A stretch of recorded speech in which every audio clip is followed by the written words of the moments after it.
com Samira Chaine.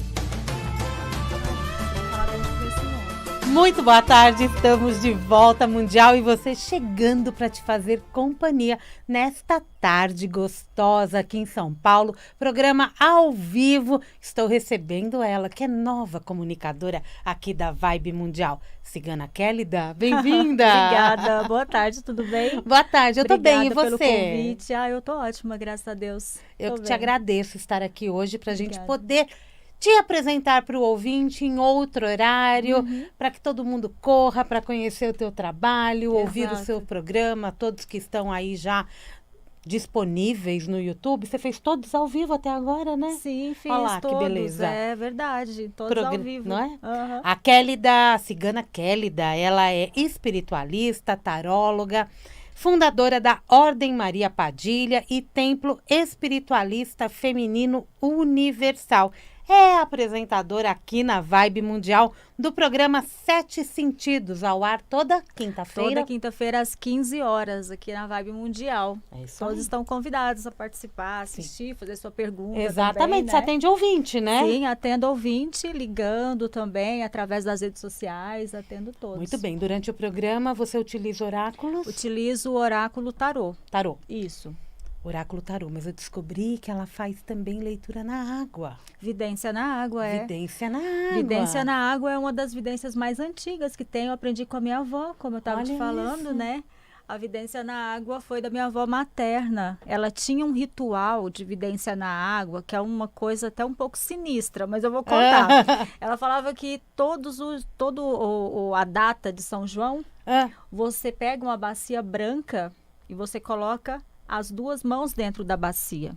Tá. Se você vê todos os seus dedos, você vive até o próximo.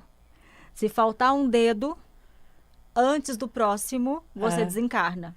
Tá. E ela falava isso. E aí ela me ensinou a desenvolver essa vidência de manhãzinha. Ela falava, você pega a água de manhãzinha, coloca na bacia e faz a pergunta para a água. Aí ela ensinou que tinha que lavar com erva, né? Que tinha que deixar somente para aquilo. E aí eu aprendi a fazer com ela. Só que hoje eu faço no copo. Eu não faço na água. Tá. Mas é uma vidência, assim, que eu falo, gente, é como se fosse uma... Sabe aquele ultrassom? Você vê a imagem isso que como aparece. ultrassom. Exatamente. Eu ia te perguntar como que é essa leitura? O que você vê, se vê? Vê tudo. Você vê se tem obsessores... Você vê parentes já desencarnados, você vê a situação que está acontecendo com a pessoa naquele momento. Então, dá para ver tudo. A água, ela mostra tudo. E é bom porque, ao mesmo tempo que você já vê, você também já encaminha, você já limpa. Porque a água é um elemento que purifica, né? Exatamente. Então, eu adoro trabalhar com vidência na água. Sempre que eu faço vidência na água no YouTube ou nas redes sociais, assim, o pessoal fica enlouquecido, assim, fica doido para fazer. Incrível. Porque dá para ver tudo, assim. Muito bem. É muito bom. Trabalhada, né? Desenvolveu essa vidência que deve ser linda, né? É uma vidência muito bonita. Linda. Eu gosto bastante. Você está nos ouvindo aí em 95,7 FM, 660 AM. E se quiser nos assistir, basta acessar o YouTube Vibe Mundial FM.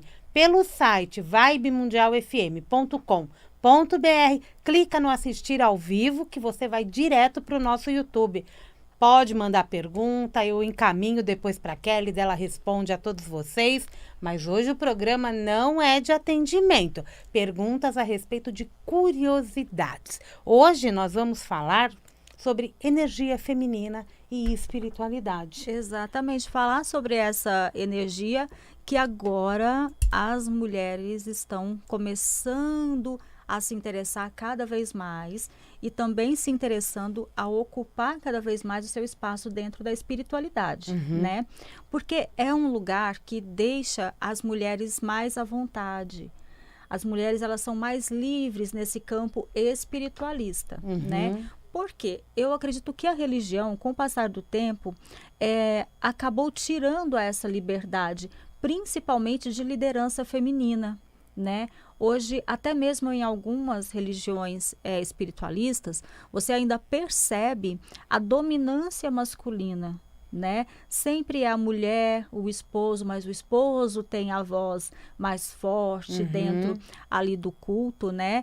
E, querendo ou não, hoje já tem mais mulheres tomando frente, mulheres mais ali tocando os seus cultos, as suas crenças, né? As mulheres dominam mesmo também essa área. Se falar é. em religião, né, Exatamente. nos dogmas, eu acho que é a área onde mais as mulheres estão Isso, presentes. até mesmo por causa da liberdade que se tem, né? Aham. Porque não fica presa, é algo que a mulher pode se soltar mais, né? Mas até aqui foi uma luta muito grande também no que diz respeito à espiritualidade feminina, né? Porque se a gente pegar a espiritualidade mais conhecida, como por exemplo o kardecismo, se você pega o kardecismo, quem foi o responsável por ele? Foi Kardec. A esposa dele ficou nos bastidores, né? E depois isso foi crescendo cada vez mais com a dominância masculina. Pegando um pouco esse lado do kardecismo, se você analisar aquilo que a gente estava conversando antes, né, do programa, se você analisar quem são as guias do kardecismo, se você pegar um geral, né, são mulheres, em sua maioria, freiras, são mulheres totalmente voltadas, como a gente estava falando, para a obediência, que são ali... Fidelidade, exatamente, lealdade. fidelidade, lealdade, a mulher que é submissa, né, que não levantava a voz, né, aquela mulher sempre mansa ali, a enfermeira, né, aquela sensibilidade um pouco mais retraída. Se a gente pega nessa linha do kardecismo, nós temos esse perfil, né? Se a gente vai para a Umbanda, que muitas pessoas acreditam que a Umbanda ela foi constituída ali com Zélio de Moraes, mas na verdade a Umbanda começou bem antes de Zélio de Moraes, ainda com trabalhos nas matas, tudo isso, né? O Zélio veio com a Umbanda mais cristã. E o que aconteceu com a espiritualidade feminina dentro disso? Ela foi totalmente abafada. Porque a primeira manifestação, vamos colocar, das pombagiras, né, nesse exemplo, que eu trabalho muito com essa linha, ela foi manifestada dentro do catimbó da Jurema. Né? Eu sou iniciada em Orumilá-Ifá, iniciada em Jurema e também dentro do culto da Umbanda. Então, as pombagiras, a primeira manifestação delas foi ali em torno de 1600 em uma escrava, dentro da religião do catimbó. Né? Tá. Então, quando elas começaram a se manifestarem e eles começaram a perceber, porque no catimbó, na mata, elas eram livres. Elas podiam ser quem elas queriam ser, não é? Não tinha aquela coisa do pudor, disso você não pode, isso você não pode. Era uma espiritualidade mais livre. Quando ela entra para trabalhar dentro dessa religião mais cristã, aí a minha filha não pode trabalhar com esse espírito. Porque esse espírito gargalha muito alto. Esse espírito bebe, esse espírito fuma, e esse espírito fala de amor e de sexualidade. Não, aqui não. Então vamos abafar a pombagira. Pega a pombagira e joga ela para fora do terreiro. Porque a minha filha mesmo. Exclui mesmo. Por quê? A minha filha não vai trabalhar com um espírito assim. A minha irmã não vai. Minha esposa muito menos. Só que faltou um pouco de estudo para entender que aquela bebida, aquele cigarro e aquela gargalhada faz parte de um trabalho de desobsessão e de um trabalho de magia. Então não era pelo vício e pela vulgaridade, era pelo trabalho em si. Desses elementos que elas utilizavam, se tirava fumaça, que é o elemento ar, a bebida dava o elemento água e o fogo da vela. A gargalhada dava a magia do som. Então tudo tem um porquê. Só que veio com as pombagiras trabalhando também esse aspecto mais demoníaco e um pouco mais, eu acho que... Até machista, né, Exato, Kélida? até machista. Por quê? Porque hoje ainda, Samira, você ainda percebe que quando se fala de pombagira, quem fala de pombagira? O homem. E aí eles pegam a pombagira de novo e pega a pombagira e bota ela aqui. Por mais que elas sejam senhoras do amor, senhoras da sexualidade, mas vamos pegar ela e vamos colocar umas regrinhas aqui, porque se a gente não colocar regrinha, Como é que faz? Ela domina o terreiro, Ela meu domina amor. o terreiro. Ela domina o terreiro e ninguém quer falar com mais ninguém. Aham. Por quê? Por causa do magnetismo, por causa do poder. Então você imagina, eu falo assim, imagina uma mulher com todo esse poder. Onde ela chega? E aí é uma coisa muito curiosa, que a maioria das mulheres chega para mim e fala, eu quero ter esse magnetismo, como que eu conquisto esse magnetismo? Aí vem aquela questão, para você conseguir esse magnetismo, você tem que entender a história do porquê você está aqui, Essencial. né? Por quê? Porque onde a sua essência se perdeu? Que aí tem um feminino aí adormecido Exatamente, e ferido. e ferido. E tá ferido não é de hoje, ele tá ferido há muito tempo, né? Ele tá jogado no chão há muito tempo. O que a sua mãe passou, o que a sua avó passou, sua bisa, sua tata, Isso faz parte da gente. tá no sangue, não tem como você negar que tá no sangue. Eu falo assim, eu fiz um teste de DNA Uhum. e eu falava, não é possível, eu tenho que buscar essas histórias porque tá muito em mim essa história. E eu fiz um teste de DNA e foi fantástico, assim, porque eu descobri linhagem de 800 anos depois de Cristo. E quando você vai abrindo aquela árvore genealógica, você vai conhecendo muitas mulheres e aí você começa a pensar o que essas mulheres passaram. Aqui no Brasil, a minha linhagem começou com a Bartira. Era uma índia, aqui da praia de São Vicente, em São Paulo. Tá. E eu fico pensando o que ela passou, porque ela casou com um bandeirante. Né? Uma época Em bem uma difícil. época bem difícil. Então, como que foi a história dela até ela se casar com um bandeirante? E isso acaba fazendo parte de você. Acaba E fazendo é isso parte. que a gente precisa entender quando a gente está falando da Exato. espiritualidade e do feminino. Exato. Quem são essas mulheres que estão aqui dentro? Se a gente entrar numa caverna, a Aham. gente vai encontrar com todas elas. Porque eu É. acho que a gente traz essas Exato. mulheres com a São gente. várias personas, né? E Jung mesmo define essas personas femininas, né?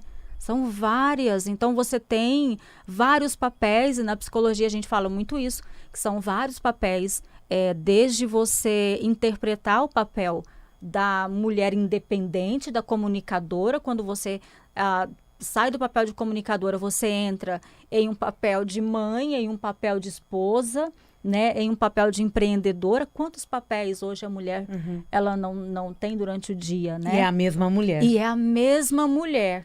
Então, você presta atenção. Se você tiver aquele estereótipo, a gente fala arquétipos, né? Se você tiver aquele arquétipo de poder, entender daquele arquétipo de poder e saber utilizar, até mesmo com uma certa dosagem, você acaba colocando na sua vida um arquétipo a mais, que pode te ajudar, não é? Total. Pode ser a Exato. pombagira. Pode ser cigana, pode ser outras também, outras mentoras, por que não? Porque aí quando a gente fala de pombagira, as pessoas ligam o quê? As mulheres da vida. Só que não é bem assim. Existem pombagiras que, por exemplo, quer dizer que todas as pombagiras até hoje são mulheres da vida. É que não é uma só, né? É que não é uma só, são várias. Eu precisei sair do Brasil e ir até a Espanha para descobrir que Maria Padilha, que todo mundo contava uma história dela, ela tinha fundado um convento. Maria Padilha? Maria Padilha, né? A rainha de Castilha. Fui até a Espanha, ela chegou e falou para mim. Eu fui até e fui onde todo mundo foi, né? Eu fui na Espanha, fui em Sevilha. E aí eu fui lá no Real Alcazar. Ela me levou até lá, eu fui na banheira dela, passei ali pelo palácio, fui lá na igreja, tudo bem, voltei pro Brasil toda maravilhada. Conheci os lugares, conheci o Palácio de Maria Padilha. Quando eu cheguei no Brasil, ela veio em terra, olhou para uma das minhas assistentes e falou assim, ela não foi na minha casa. Ela não conheceu a minha história e ela vai voltar. E eu disse, não acredito. Aí, na outra vez, ela me levou na casa dela, lá no convento onde o que ela fundou, né? Fui em Astudillo, no convento fundado por ela. Depois ela me levou na igreja que ela casou em segredo com Dom Pedro. E detalhe, essa igreja não abria para ninguém, a igreja vivia fechada e no dia que eu cheguei a igreja ia abrir. Okay. Eu não posso contar o resto da história porque eu não vou ficar aqui a tarde inteira contando essa história. E depois ela me levou também numa fazenda que foi dela. Então ela me Sim. levou em 3 lugares. E agora eu estou voltando no próximo ano. Eu vou voltar e vou fazer uma iniciação da Ordem de Maria Padilha dentro do convento que ela fundou. E o convênio abre? Não, é um convento de clausura. Ah, Me pergunta como eu entro lá. como você entra Não lá? sei. Com Maria Padilha.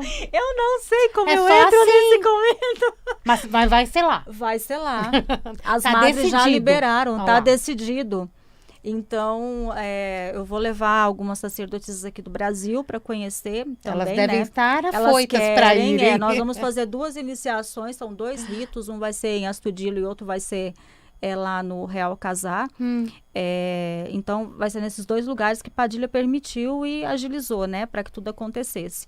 Então, é conhecer. Por que que eu te conheço? Porque eu conheço ela. Porque eu conheço as moças que trabalham comigo. Porque eu conheço as minhas filhas, que eu só tenho filha mulher. Aham. E os meus filhos são homossexuais. Então, eu só trabalho com essa energia. Por que que nós nos juntamos? É por algo a mais, né? Uhum. Algum recado tem aí? Alguma coisa tem, não é verdade? Então, eu me pergunto isso o tempo todo e leio muito sobre, né? Até para entender vários documentos de Maria Padilha, eu aprendi a falar espanhol, aproveitei a pandemia, aprendi a falar espanhol, ler espanhol para eu poder compreender toda a documentação. Porque a história dela, de uma certa forma, precisava ser passada a limpa. Uhum. Né? Aí o tarô que você lê, oráculo, é Maria Padilha? Não, aí Não, eu já aí não. faço, não. Aí eu tenho até alguns tarôs que são de pombagiras, tudo, mas eu não leio com uma pombagira em si junto. Entendi. Eu utilizo a vidência mesmo, Uhum. Entendi. né? Quando a gente fala desse resgate do feminino e todo esse trabalho que a gente está vendo aí que se faz, a gente pode ir mais atrás na história, Isso. Aham. como a gente também pode vir na gente agora. Exato. O que tá quieto do Aham. feminino na Aham. gente É. e o que tem que ser trabalhado. Exato. Né? Nesse teu trabalho com as mulheres, com os homossexuais também, Isso. porque é uma energia feminina, Exatamente. como que você direciona? Aham. Primeira coisa é entender o que é energia. Eu sempre falo para as meninas o seguinte, para as minhas filhas o seguinte: você precisa compreender o que é seu e o que é do outro. Se você não compreender que nem tudo que você sente te pertence, você não vai conseguir trabalhar a sua energia. Então, a primeira coisa, as mulheres, elas são guardiãs da terra desde sempre. Então, eu ensino elas a cuidarem. Existe um ritual específico de aterramento. Existe um ritual específico de conexão com a terra e uma alimentação da terra. Então, elas alimentam a terra. Que a mulher é muito isso, né? A mulher é muito isso, ela alimenta a terra. A terra é Gaia, Exato. é feminino. Exato. Eu falo, olha, antes de vocês fazerem qualquer tipo de ritual, é preciso alimentar a terra porque vocês precisam de permissão da terra para fazer qualquer rito. Então, nós alimentamos a terra com o quê? Com água ou com gin. A água para pacificar, o gin para ativar, né? O gin tem um gin poder, então, tem um também. poder ativador, né? Existe algumas pessoas que utilizam, por exemplo, do sangue menstrual.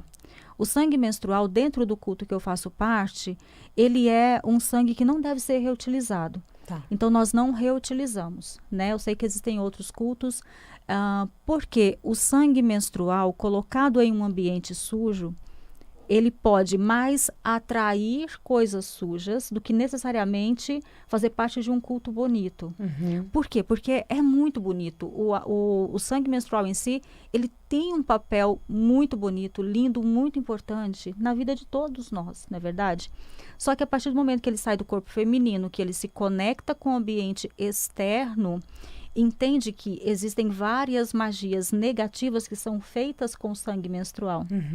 Lá na Inglaterra, existe uma força muito grande que trabalha com esse sangue menstrual e elas têm uma espécie, agora eu não vou me lembrar o nome, mas parece uma terra. Essa terra ela é protegida por um tampão de aço, onde elas depositam esse sangue E recentemente, uma conhecida minha, que é da Inglaterra, que eu estudo com ela, disse que esse espaço ele foi atacado.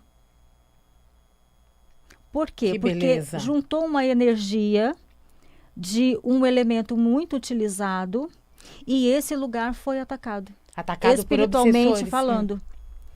E começou a expandir uma energia muito ligada para os animais.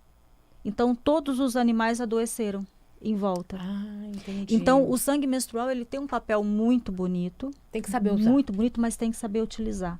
Então, por isso que é direcionado utilizar ou a água ou o elemento gin. gin. Exatamente. Dá Ou para o gin. ativar e você acaba ficando com uma energia mais limpa, porque o gin também ele expele. Quando a gente fala Exu é a boca que tudo come, que a gente faz o alfó de Exu, que joga o gin, a gente ativa. Uhum. Então, isso veio de onde? Não veio do Brasil. Isso veio da África, Tá. né? Então, é um culto muito antigo.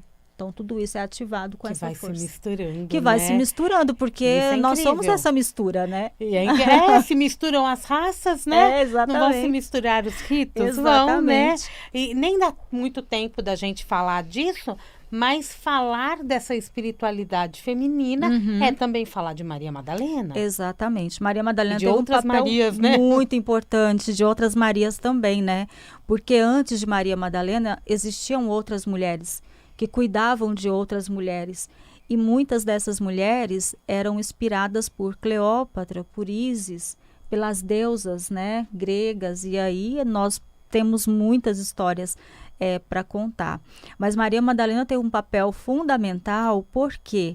Porque quando Cristo esteve em terra, ela teve um papel fundamental na alfabetização dos apóstolos, né? Porque como ela era uma mulher helenística, ela tinha essa habilidade da leitura, da soma, né? Porque o pai dela era um comerciante nato, então ela aprendeu a ser comerciante com o pai. Então, ela sabia fazer tudo isso. Ela falava outras línguas, né? Ela falava grego, ela falava italiano, então ela falava uma série de outras línguas. E tudo isso era um sinal para alguns de admiração e para outros de repúdio, né? Porque ela era uma mulher que na região que ela morava era totalmente fora do contexto. Tem alguma coisa errada com essa mulher. Por que ela sabe escrever? E hoje a gente olha para trás e vê que tinha muita coisa certa com essa mulher. Exatamente, tinha muita coisa certa com ela. Porque quando Jesus se mostrou para ela, ele não se mostrou para mais ninguém. Né? Ele se mostrou para ela. Ela achou Jesus. E Jesus, desde então, diz para ela: Madalena, saia pela terra e pregue minha palavra. Então, ele falou isso para Madalena. Né? Ele tinha 12 apóstolos e desses 12 apóstolos, ele não disse isso para nenhum deles. Ele falou para ela, né? Então, Jesus a respeitava muito, porque ela, na verdade, colaborava, ela era o braço direito dele, né? Ela ficava com ele o tempo todo. E algumas histórias contam que ela chegou a ser esposa de Jesus, né? Só que é um estudo que fica dito por não dito, porque esses evangelhos, eles foram escondidos, né? Exatamente. Então, não se tem acesso a esses evangelhos. Então, a gente acaba tendo a ideia de Madalena daquilo que realmente a Bíblia conta. Só que ninguém conta a história correta. Mas nós, né? mulheres, sentimos a energia de Madalena. Nossa, muita. A energia de Madalena, ela é uma energia muito forte. Na verdade, somos todas Madalenas, Somos né? todas Madalenas. E acredito que poderia até ter alguma coisa com esse nome, porque Maria Madalena, junto com Maria, mãe de Jesus, elas tinham uma união muito grande, né? Então, Maria também era inteligentíssima. Essa imagem de casta pura não foi criada por Maria, foi criada pelos homens, né? Exato. E nem por isso ela deixa de ser especial, porque ela é a mãe de Jesus e sempre vai ser a mãe de Jesus. Só por isso ela já é uma santa. É verdade. Não E, é? na verdade, nós sabemos hoje de toda essa história e parte dela, porque acho que nós não sabemos Sim, de toda é. a verdade, por causa dessas duas mulheres. Exatamente. O programa acabou. Ah, meu Deus, jura? Acabou. Você vai ter que voltar, nós vamos ter que fazer um programa de 1 hora. Vamos. Kelida, quem quiser contato com você, quem quiser conhecer mais o seu trabalho, qual é o caminho? Bom, me encontra nas redes sociais, no Instagram é @KelidaOficial, no YouTube Kelida e também no WhatsApp, que é 011 São Paulo, 999701023 e o Instagram do Templo, Ordem de Maria Padilha. Ordem de Maria Padilha. É só isso. isso, é Eu verdade. não sei se é Ordem de Maria Padilha ou Ordem Maria Padilha, mas eu acho Ordem que é Ordem de- de Maria Padilha, né? Ordem de Maria Ordem Padilha. de Maria Padilha. Mas lá no Instagram, Kelida Oficial, você encontra todos os meus contatos. E lá tem todos os links. E na Repetindo o quinta WhatsApp. também, às 15 horas, estou aqui. Exatamente. Repetindo o WhatsApp, código 11 999701023. Exato. 999701023. Toda quinta-feira, às 15 horas, Cigana Kelida. Aqui, Isso. Kelida com K. Com K. Instagram, Kelida Oficial e também Ordem de Maria Padilha. Lá você acha todo o resto. Acho Obrigada. tudo. Muito obrigada. que Sucesso, agradeço. viu? Obrigada Vida pelo longa convite. aqui na Vibe Mundial. Amém. Tchau, Mundial, tchau. você vai ficando por aqui. Eu volto daqui a pouquinho. Tem Jornal da Boa Notícia. Amanhã, 16h30, tem Mundial e você. Um grande beijo e até lá. Você acaba de ouvir programa